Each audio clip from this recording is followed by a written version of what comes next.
I'm from the University of Exeter and I'm an epidemiologist. I also manage the project BlueHealth. And today I'd like to speak to you, as the title of my presentation says, about blue spaces in cities and how we can realise their value as a resource to public health. So just this quote here, health is not produced by hospitals and the health system. This is a quote by someone called Richard Smith in the British Medical Journal. And what's very apparent is that we think about the health system and we think about health planning, but really when we're talking about health, largely what we're talking about is our environment. Of course, there's a genetic component to that, but aside from genes, the other thing which dictates our health and our illness really is the environment around us. I've just quickly go through what I think is probably already very well understood related to green space. So this is a little bit of background about why we started looking at blue spaces. So do we know that urban green spaces are good for health? And the short answer to that is yes. There's been some pretty good quality evidence that shows that more frequent exposure to green space has a positive influence on physical and mental health and on quality of life. And there's been a glut of papers in demonstrating this from a variety of different fields, and these effects are generally thought to excuse me, be driven by both so-called direct and active and indirect and passive pathways. So we can think about how direct pathways might be that if you provide green space in a city, this means that people can go and take physical activity and thereby improve their health. But there's also the passive and indirect pathways whereby people having a view over green space might reduce their sense of stress, it might improve their mental health. There's a very important component here is that the effect of green space on health is thought to be equigenic. And what I mean by that is that it actually appears to reduce inequalities in health and well-being. So if we provide green spaces in our cities, we can see that this actually has a disproportionately high beneficial effect on those people who are on the margins of society, or those people who are poorer. I make no apology for the fact that the presentation I'm given is quite a European focus, but I think that there's every reason to believe that the work that we've done here is something that can be expanded into the global south and other kinds of economies. It's a European project, hence the European focus, but please bear with me that the examples I have are all from European countries. So what kind of green space interventions can we do? So there's all kinds of different things that we can do with green space. We're either modifying, linking, or improving existing spaces or making new spaces. We might have interventions in the built environment, whereby we're actually changing the man-made elements and not actually natural elements of the environment. And all of these are really about improving the health potential of green space. That's one way that we can frame it. Very often parks are built for aesthetic purposes, but we can kind of shift that thinking to thinking, what do we actually want to achieve apart from just making a place look nice? We want to make it appealing to kind of draw people in to improve their health. The other thing which can be done is kind of social health interventions, whereby people are not actually whereby practitioners are not changing the space, but making activities more possible in a space that might otherwise have been difficult, or even inventing new activities for people to take part in. And organizational actions, so kind of policies, whereby we actually invent a kind of new strategy to take account of the potential of the natural environment to improve health of our populations. So what does the evidence tell us that works? So with green space, it's all about having a kind of multi-strategy approach. So we need to think about a lot of different partners and stakeholders when we're doing this work. Things that we do to the environment around us need to be appropriate and sensitive to the contexts within which we're making them. And that can often be achieved through co-designing them with the stakeholders. it's very important that what we do in terms of building green cities contributes to a wider set of objectives and ambitions and strategies. A single park may well benefit a few people, but it's really about having a strategy of introducing these things for the purpose of health into our cities. And it's important that the interventions we make are adequately funded and managed. So not just we shouldn't really think only about making the intervention, but also we should think about how we're going to keep that working going forwards. And we should be able to evaluate whether things are working, and if not, there should be procedures in place for making those things work. And it has been demonstrated, just as a caveat, that there is the potential to cause harm and actually make inequalities worse if the design ideas that we have are ill-conceived or kind of poorly provided. So why did we start thinking about blue spaces? Well, the reason for this is really that there's blue spaces everywhere. Cities are very often globally tend to be located on, in, or near the sea or rivers or lakes for a whole range of different reasons. And so we started to think, well, there's not enough evidence on the effects and mechanisms and interventions specifically of these blue spaces. And this is at a time when climate change is at the forefront of people's thinking, which water is very often implicated in, whether it's flooding or drinking water and so on. So we started to think about blue spaces and wondered about how these actually might impact positively on health. So there's already a kind of background. People intuitively, at least in Europe, think that being near the sea, being near rivers is good for us. Having said that, there's also traditionally the way that we actually think when we're quantifying the effects on health. We tend to think in terms of risk. So we think about waterborne disease, drowning, and these kind of threats. So there's some kind of, there was a clear gap here that people weren't really thinking about the positive effects on health in a quantitative way. So that's really what we were looking at in this project, Blue Health. Just a historical perspective here. On the left-hand side, we have a lot of the different kind of things that might be happening to our blue spaces, from environmental kind of changes to pollution, to the human activities that go on there, to the socio-economic and cultural purposes of those blue spaces.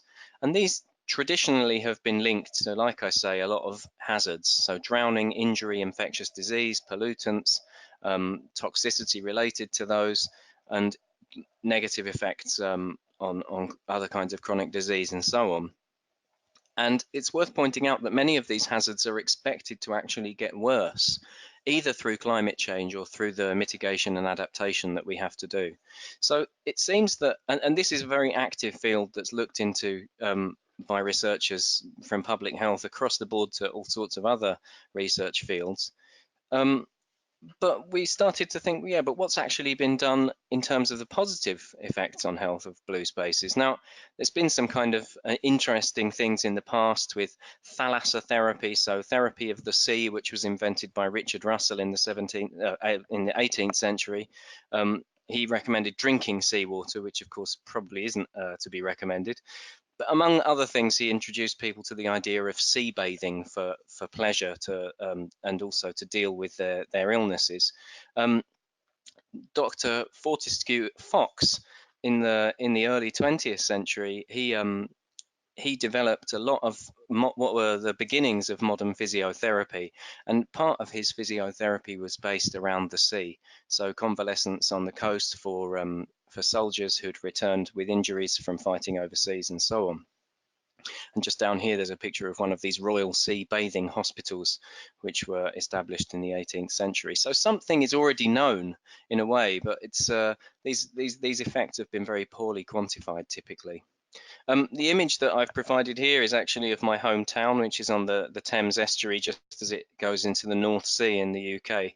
And one of the reasons I showed this picture is just, so this is the longest pleasure pier in the world. It's built out of oak. It's a great big wooden structure going, I think, well over 2.5 kilometers out into the sea. And this was not built for the purpose of health and well-being, really. This was built to draw tourists into the town. The tide goes out, the boats could only reach the town if they could come into the end of that pier, And then people had to walk in, or later on even take a train along that structure into the coast. Now, what that's actually become now is the site of obviously attracting tourists and providing for recreation. It's a very long walk.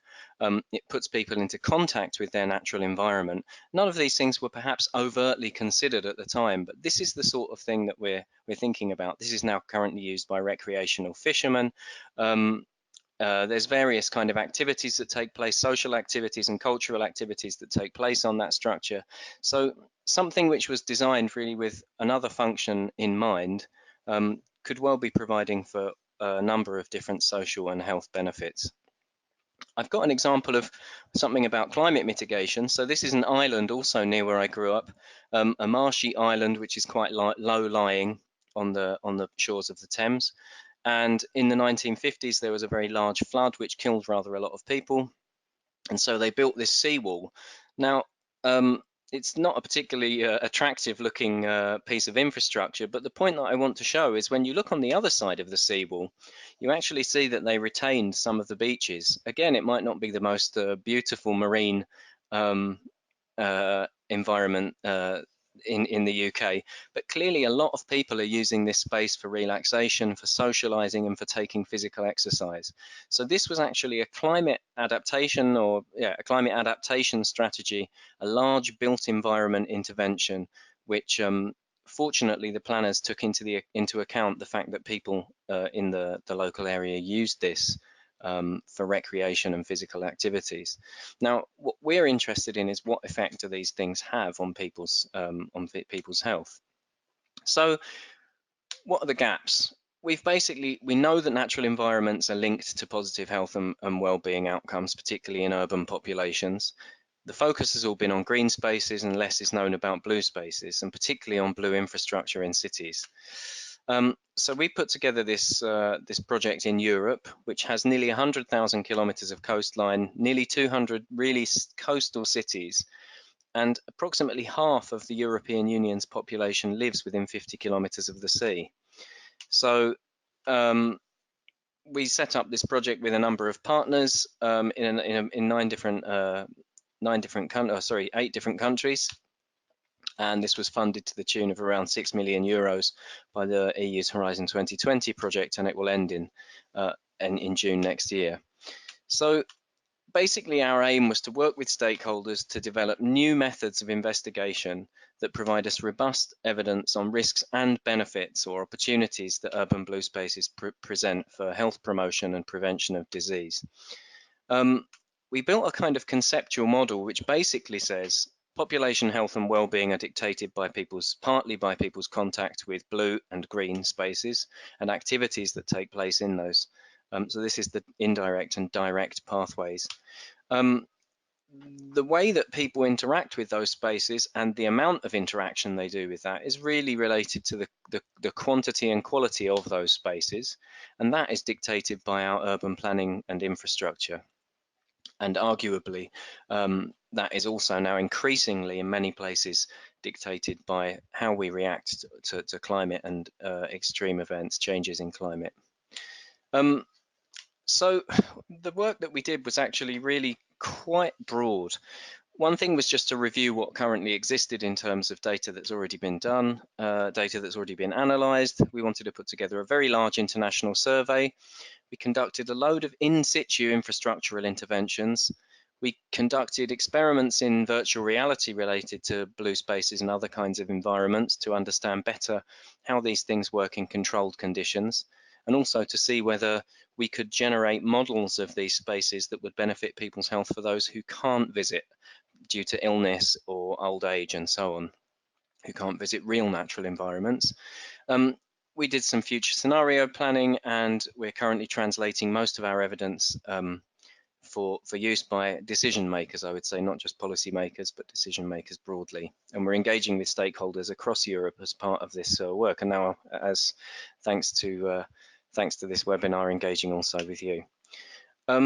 So a large part of this project has been the BlueHealth survey, which has taken it's an online survey conducted in 18 countries with around 17,000 people responding to it. And this is a very carefully designed survey that looks at psychological tools to ascertain how people's well-being might be affected by their visits to blue spaces.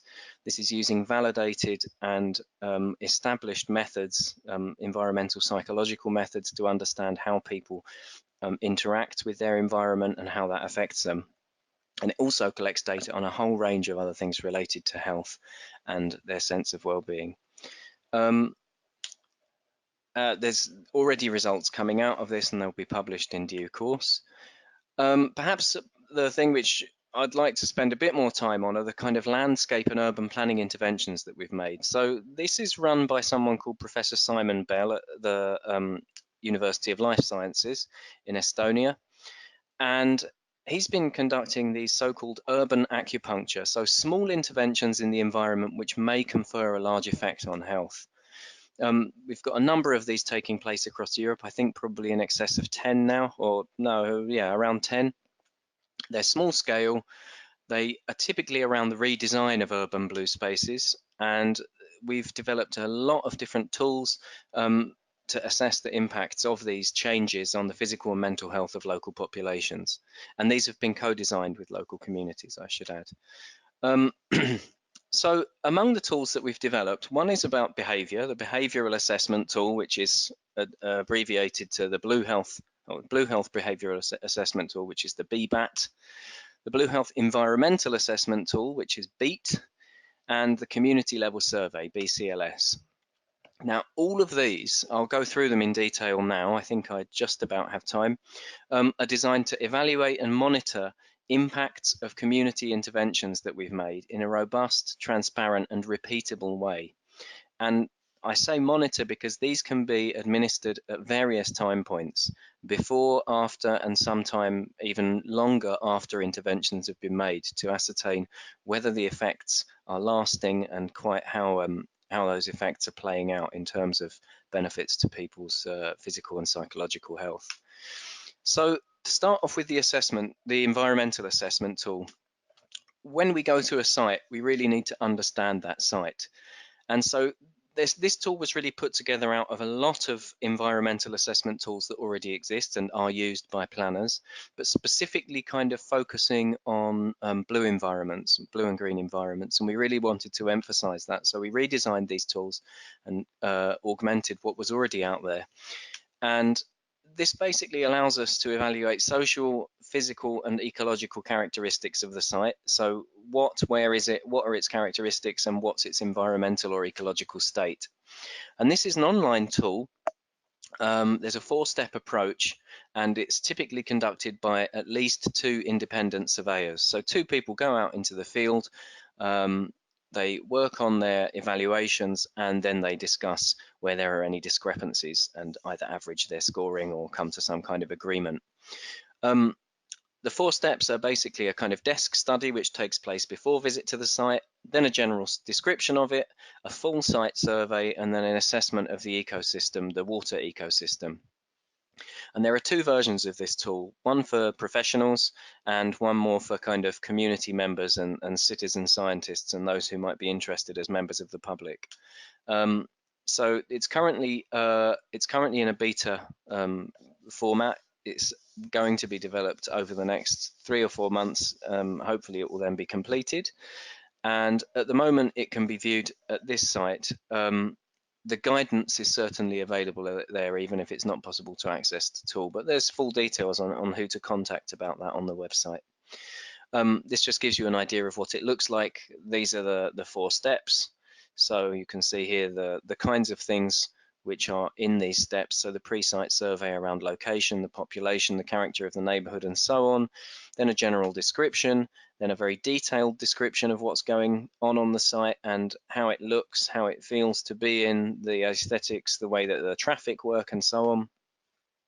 And then a detailed assessment of the aquatic ecosystem. So the next tool, the BlueHealth Behavioural Assessment tool, is really to ask, what do people do at the site? So this is a way of systematically observing the way that sites are used. It captures who is doing what and where they're doing it at the site level, and it registers passive and active behaviours. And these are mapped by site-based observers who go on site and literally sit for 10 minutes in each zone of the site, or if they have an overview of the whole site for 10 minutes, to basically ascertain at different times of the day exactly what the site is being used for. And the focus here is on function over aesthetics. So it's really about what is the use of a given site. It allows researchers to compare between different groups and activities across that entire site, or possibly between different sites. It allows comparison over different time points. And as I say, it's very important when we think about some of these changes in the urban environment. If we're looking at pre and post, it's one thing to look at a new play park that's been developed next to a river. It might be one thing to assess that 2 weeks after it's opened to a year after it's opened. So ideally, you need to have these multiple time points to really see whether things are actually taking on or not. And so there's just the observation protocol is like I say, a kind of 10-minute visual scan of different areas of a given site. And this is all built in QGIS, which is an open source GIS system, and it will be made available as a plugin for public use. So it can be used on a tablet, basically, or a computer to add in these activities and map them across the site. And the outputs can be visualized as heat maps, which provide a visual means of assessing our results and informing discussion between researchers, planners, other stakeholders. So an example of where we did this was an urban beach regeneration in Plymouth. This urban beach was overgrown, underused. Effectively, nobody who lived there used it because it was covered in bad vegetation. It made it impossible to access. People used it mainly as a car park. And this is the heat map that was developed using the BBAT. So it shows where people basically are spending the most time. That's the dark color versus orange and yellow, which are the kind of lower use areas. What was actually done by the architect was the parking was moved. This informal parking was stopped. A kind of almost a theatre or this kind of structure was built with a view out over the harbour. And the post evaluation shows that people are not only being drawn to that particular part, which is in the center of the image, but they're also being drawn down onto the coastline, the beach, which was hardly used before, and to other areas nearby. So that's actually the architectural plan of that amphitheatre or open air theatre. And that's how the individual points are mapped before it's turned into a heat map. So each one of those points has information about what kind of person was doing what kind of activity when. And there's just an example of one of the many activities that now takes place there with some of the local inhabitants. And this was actually situated, I don't think you can really see on this map, but it was situated in an area of quite poor quality social housing, and an area of fairly high deprivation index. So it was a way of intervening cheaply, quickly, and in a measured way for our purposes to assess just what kind of effects these might have on people's psychological well-being. The BCLS, so the community level survey, is something which can be issued to understand something about not just the people who live exactly next to these places, but also the people in the wider community surrounding. So it gives us a snapshot of how places are used, the kinds of visits that are made, and it basically builds the evidence base that supports our interventions. So it wants to ask who's affected by an intervention, what do they think of it, where have people visited in their local neighbourhood in the last 4 weeks, what did they do there, how did they get there, how much money did they spend to do it, and so on. And then it uses these psychological tools, again, these instruments that gauge how people's mental health is according to how it made them feel, how they perceive the quality of the site as well, and whether there's any kind of equity issues around that. Obviously, these sort of surveys collect anonymized data, but we can still ask people for quite detailed information about their socioeconomic status and so on. So we get a good idea of how activities and experiences are split across populations. And additional sections can be incorporated. So for the example that I just gave of Plymouth, we also asked people about their willingness to pay for certain interventions. And you can ask people about their willingness to pay for things before and after an intervention to see whether that's adjusted by the reality of what's been presented to them. So there's a whole range of things which you can do. This is actually just an example of some this is site quality. This is basically a standardized kind of difference from pre to post intervention. So we can see that people's perception of site quality is greatly improved before after the intervention. We can also see that there's a positive well-being index, which is the WHO 5 well-being index, and we can see that people's life satisfaction, as reported using something called the evaluative well-being tool, is also improved after the intervention. So one more tool is something called SoftGIS, which collects citywide data. So we started with the site, then we went to the community, and now we're going actually to the citywide kind of information, because if we're building interventions in cities, we need to know what the wider population are doing and what they think about their local environment. So SoftGIS was not developed by BlueHealth. It was developed by someone called Marketta Kutta in Finland, and this basically allows so-called soft observational data to be attached to hard objective GIS data. So what it is really is a kind of a map with questions, or where people can add things to maps together with their opinions. So just to give an example, this map is of Plymouth again, and the blue dots are all where people live. The kind of greenish dots are where people consider the blue spaces that are most important to them, and the grey spaces are other places that people visit in their spare time. So you can already see there's a concentration of people kind of visiting and liking the spaces which are alongside the sea, even though people are actually distributed quite disproportionately actually across the town rather than on the harbour itself, which is here, or along the river and so on. So it's very clear that people are being drawn to the sea. This can also be represented as a heat map again, so you get a kind of clearer picture of where the real focus is for people's recreational activities. This might be that it makes convincing argument to intervene in a place like that if there are safety issues. It might also be that you want to draw people away from this single point of focus and provide similar activities elsewhere, or some kind of intervention. So this is also a very useful tool at the city level. So what these provide us with is tools for each scale, at the site, the community, the city, and also at the region country scale, this big international survey that I talked about earlier. And that allows us to kind of look at this in a nested way. So do we see the same kind of issues occurring across different scales? Do people who live in the community have the same opinions about sites as the people who live in the city at large, and so on? We can, as I say, we can consider all of this in a kind of multi-level framework, which is provides a very useful insight into these kind of visits and activities that people conduct and their opinions about their environment. So the last tool I'd like to talk about is how we translate all of the evidence that we've gathered. So we'll be analysing and are analysing currently an awful lot of information from a lot of different sources, from all of these surveys, from all of these different tools. And we decided as a consortium to build something called a decision support tool. I'm nearly at my last slide. So this is a tool that's for people who make decisions.